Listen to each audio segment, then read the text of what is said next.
Hello, my name is PJ CAPOSEY, Superintendent of Schools for Meridian 223. Thank you for taking the time to watch our tentative budget presentation for FY18. The intent of this presentation is to give an overview of all of the financial data for the district, to review the year that just took place, including a look at our baseline numbers. So with our financial numbers, we have a very good sense of where we're at. The precise numbers don't come in as we close our books for the year until we receive the audit. The end of our fiscal year is June 30th. We typically will not receive the final audit until around September. So we're working from our best numbers that we have, which are typically within a handful of thousands of dollars away from what the audited numbers come back. So they're very reliable to work off of. I'll also go through explaining what the budgeting process looks like so that the average community member and taxpayer can know. And then we'll obviously get into kind of the nuts and bolts of what we anticipate is going to happen in fiscal year 18. Starting by reviewing our overall data. The most important number collectively that we care about as a district is our operating reserves at the end of each fiscal year. If we think about our operating reserves in the same way we think of our personal or home budget, typically a lot of people say it's good to have 2 or 3 months of whatever your income is in the bank at any time to prepare for crises. For schools, if we have 3 months of our operating reserve in the bank, we are kind of in crises. The ebb and flow of how we receive payments both from the state and from the counties and how we expend our monies are not linear. So if we have 25% of our operating reserve at the end of each fiscal year, we're kind of in crisis. Ideally, you want a full year. So somewhere between 25% and 100% is where we are hoping to be in where healthy is. So on this slide, you see the actual amount of money we have in the operating reserve at the end of each year. And this is our percentage. So we are gradually moving up. This is a result of two things. One is by happenstance, one is by design. The one that's by design is obviously you can see when the revenue money took hold that pulled us out of crisis and allows us to, we're making incremental gains in terms of having a steadier influx of money so that we're no longer in crises and we can have sound planning for the future. The second is that the county changed how they deliver money. So instead of getting money in July from the county on our tax payments, it switched to June. And that's that big jump you're going to see between FY14 and FY15.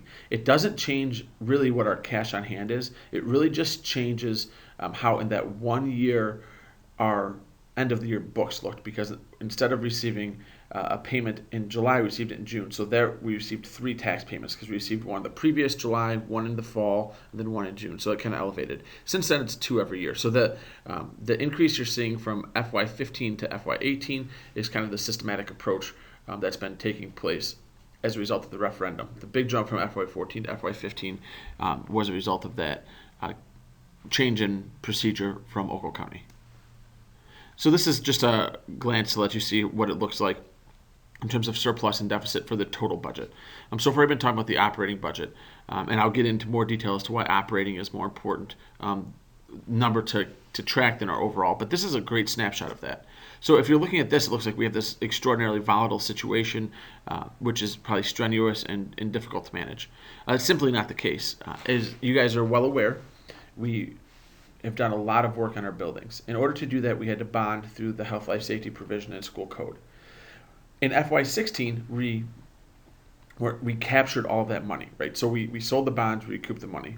The majority of the work was completed in FY17. So what you're seeing with this, the big spike and then the big dip, is just we captured the money in May or June of 1 year, and then we expended it in July or August. So the fact that we operate on the fiscal year kind of allows this trend to look a little bit different. And now we will take a quick look at what happened in the last fiscal year. We had a handful of unexpected, which happen every year in a school district. The biggest unexpected were uneven Ogle County tax payments. We have a very finite, very precise amount of money that we know we're going to receive from both Ogle and Winnebago counties as a result of taxes. We know that early on in our budgeting process. What we do not know, particularly with Ogle County, however, is at what rate those funds that we're expecting will be delivered. So to use round numbers, these are not the exact numbers, but just to make it easy. If we are to expect $10 million in total tax revenue from Ogle County, one would think we would receive 2 payments of $5 million each.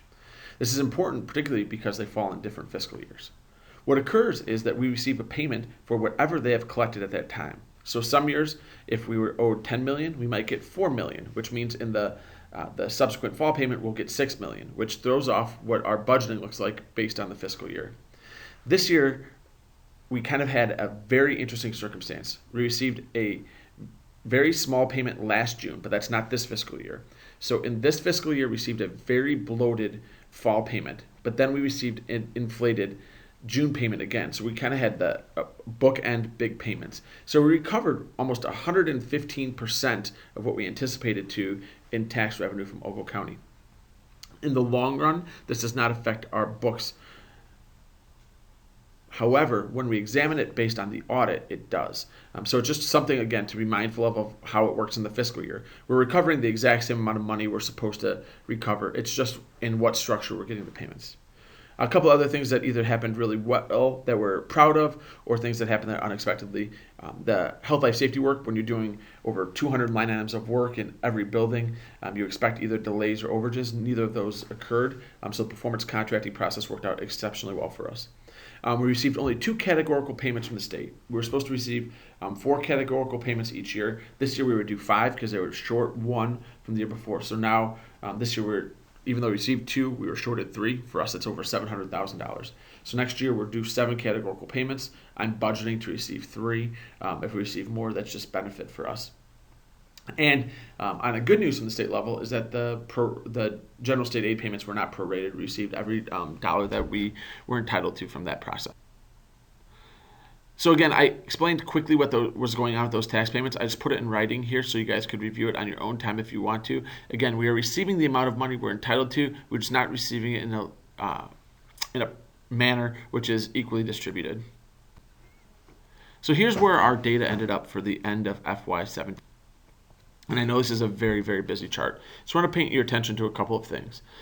The very bottom line is where our fund balances are at the end of the year. And again, this is unaudited. We anticipate that there'll be some fluctuation, but the general trend is obviously very good, and these numbers are valid and reliable.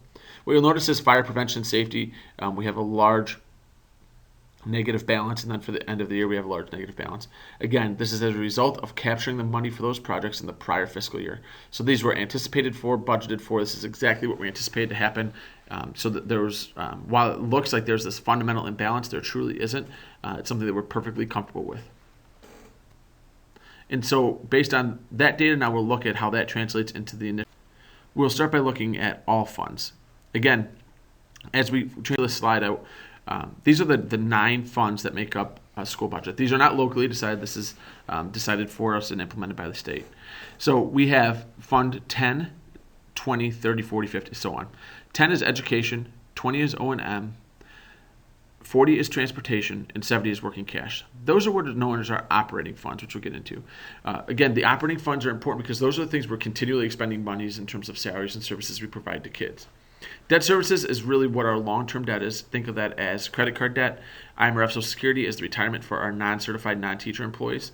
Capital projects are big projects that are intended to be funded and utilized for expanding enrollment. For us, we're shrinking enrollment, so it's a little bit different interpretation. Tort is risk or liability, and fire prevention and safety, again, goes toward the risk aspect of it, but it's largely used to help keep our buildings up to code. As you can see, we anticipate to have 2 end-of-the-year negative inverted fund balances. I'll explain the reasons for that. In the capital projects, we plan on doing 2 major expenditures. One is we're replacing all of the lockers, locker rooms, and hallway lockers at the high school. If any of you have been in the high school for the last 30 years, you know exactly what the lockers look like because they haven't been replaced. Lockers are expensive. However, they last traditionally a very long time. So we anticipate that this is a wise investment in use of money. Second is if you currently stand at the counseling office desk in the high school, you can see 4 different carpets. It just does not look or present the way that we want our schools to present. So we're replacing the carpet in those areas to make it consistent with the rest of the building. So that's why we have that negative in capital. Capital money comes in when new houses are built largely and we have impact fees. So that's money that's been stored over time that we can only use on large projects. We've decided this is a good use of that money. IMRF and Social Security. We have a fund balance in there. Our intent is to continue to try to spend that fund balance down. In doing so, that means we tax less, so that we can give a little bit of relief to taxpayers, spend down that balance. So again, that's an intentional negative fund balance in that one particular fund. So we're looking at the operating funds in particular. You'll see that we have a positive outcome in all of them, some of them larger than others. Our education fund balance is going to be less than the years prior, just as everything kind of increases from salaries to insurance to other costs. If the revenue stays relatively stagnant, which we project the revenue to stay stagnant this year, we have an increase in EAV, so tax revenue went up, but our enrollment went down, so our funding from the state should decline, so those two should offset each other. So when funding stays stagnant, if expenditures increase, obviously that margin shrinks. O&M is somewhere where we always have some difficulty. For us to maintain and run our buildings, it takes every bit of the tax revenue that we receive. So that's part of our fundamental financial issue as a district, is that we are so largely dependent on property owners for taxes without the infrastructure base of commercial and industry in order to pull taxes from, that what we pull off of taxes at the typical rates that are levied, in some areas it makes it very hard for us to do the work which we need to do. O&M is the biggest case of that. So 50-cent levy is typical around this area, but based on the amount of buildings we have, the number of students we have to serve, compared to the money run in, we're always really, really short on there, and we do our best to stay even, but that's why you're going to see that fund balance be lower in O&M. Transportation does a great job. In the last 4 years, we've completely changed almost everything in that department, going from 2-tier to 1-tier. Also going from owning buses to leasing buses.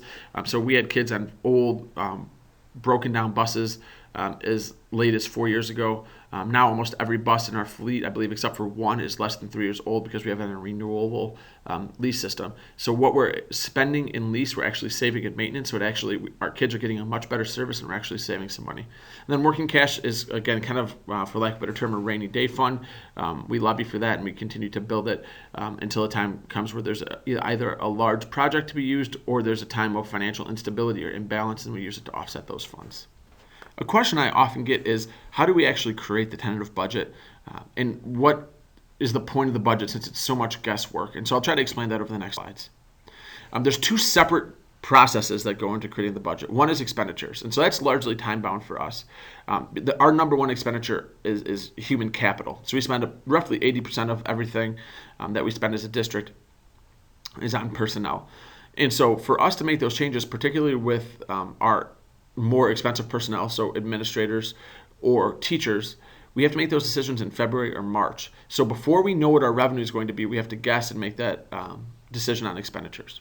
Revenues has been completely up in the air, right? So I've already explained to you the uncertainty of how we receive our payments from, and when we receive our payments from the county in terms of taxes. But the state issues, I don't think I need to belabor. Obviously, we're about $700,000 behind in categoricals, and general state aid is all over the place. So as of today, while there's a state budget, there's no spending plan for education that still needs to be approved. I'm operating under the assumption that funding will be somewhat level compared to last year. We'll have a proration of that based on the decrease in our enrollment, is my assumption. That's how I created this budget. So the expenditure part is what I like, largely because we can control it, right? And our budget can reflect our priorities.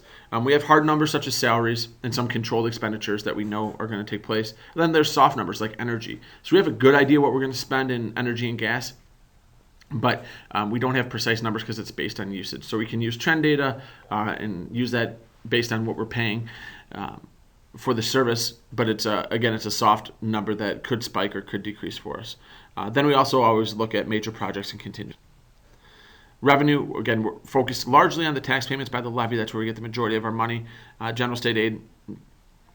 Grant funding, again, is a complicated beast. Sometimes we get things on time, sometimes we don't. So a lot of times we'll have grant funding that's allocated to us for 1 year. We don't receive that payment to the following year.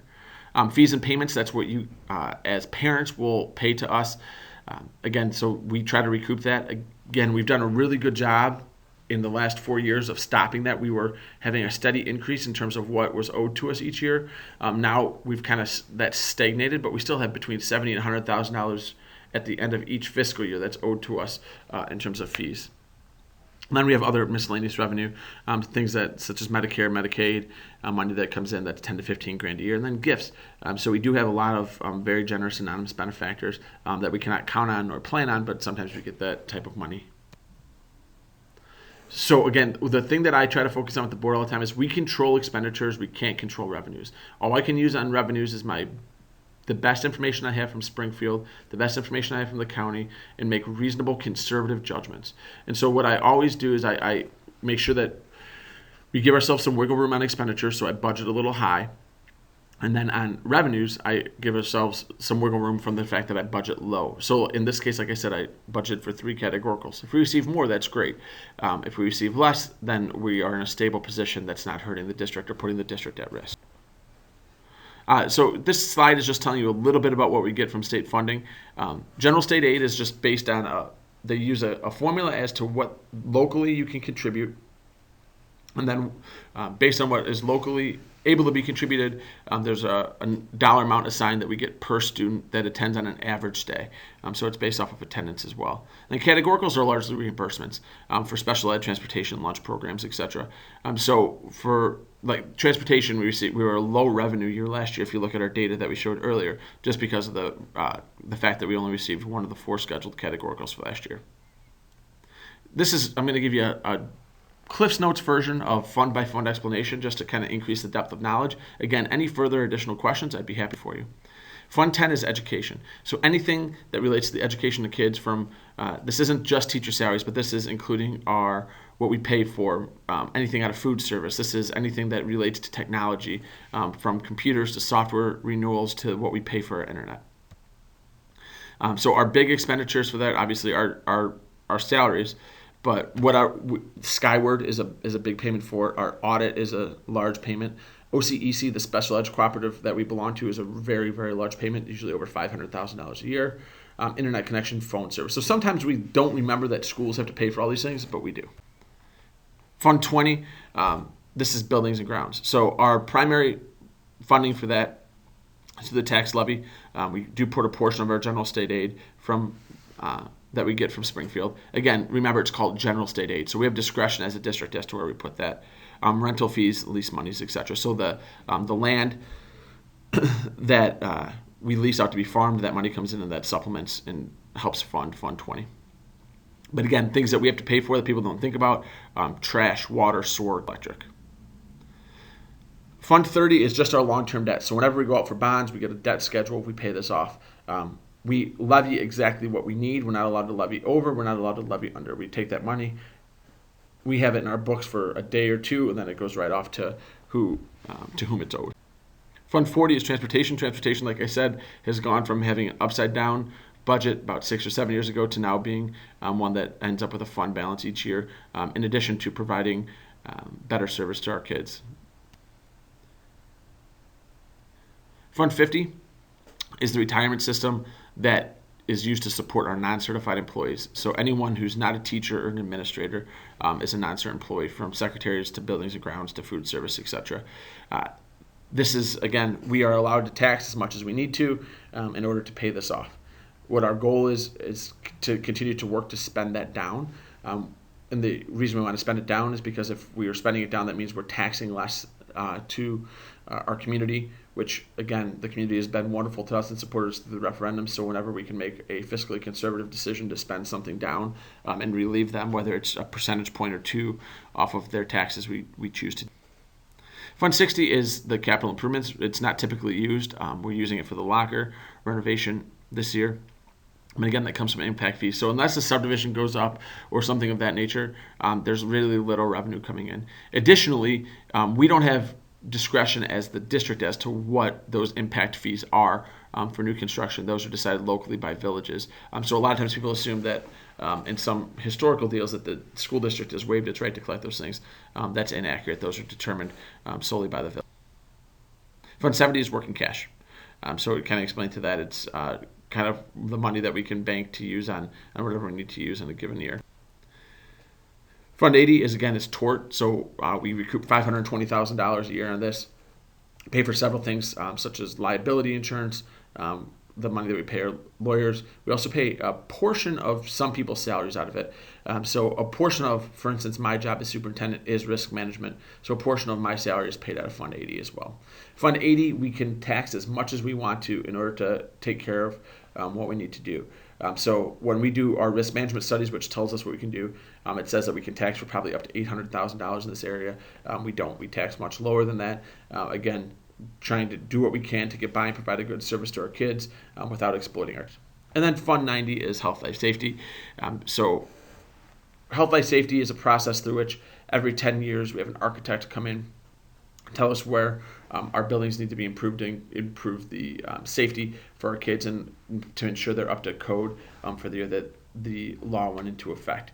So we levy for that each year, and then we can pay for major projects as they need to get done through there. Thank you very much for taking the time to listen to the tentative budget presentation. If you have any questions, either as a taxpayer, faculty, staff member, administrator, board member, please go ahead and contact me. My information is on the slide. Again, if you took the 20 minutes or so to listen to this, I sincerely appreciate you taking the time to educate yourself better as to how we are trying to make very fiscally responsible decisions with the taxpayer and state taxpayer money that we receive as a district. Thank you, and make it a great day.